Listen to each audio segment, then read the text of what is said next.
He kōruru ki te whare karioi. Te Arawa!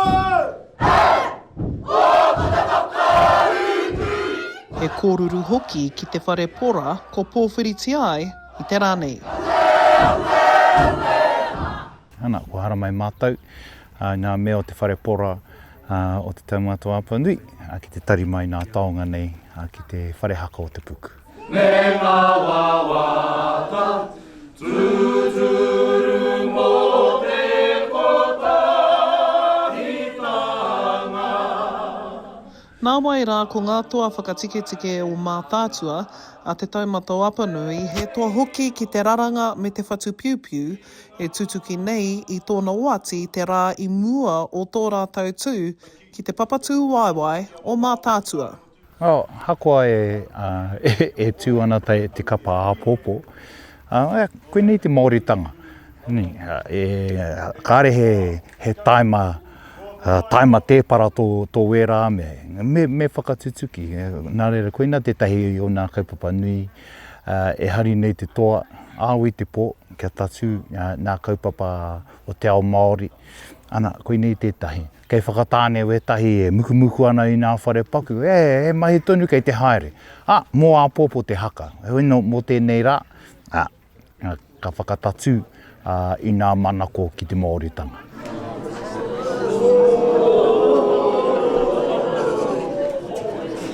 I te wā I te huituatahi mātou mo te āhua o ngā pueru I whai whakaaro kia whatu, kia hangaia he pueru hou. Nā ka hua mai mā wai ngā piupiu nei.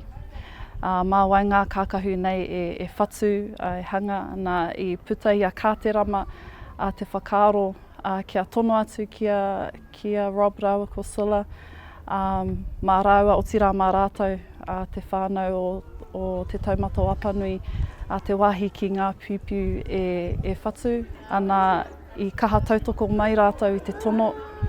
Te kapakapa hoki o ngā manawa nei o te wharehaka o te puku, mo te rau o te hui a pau, ka hore he mutunga o te aroha kiwi nei taonga. Te āhua o mātou pueru, ko te hiahia kia korowaitia mātou ki ngā tohu o te aho matua. Ana, nā reira, me pīkauria e rātou te rā haipapa, ana e mihi nui ana ki te whānau.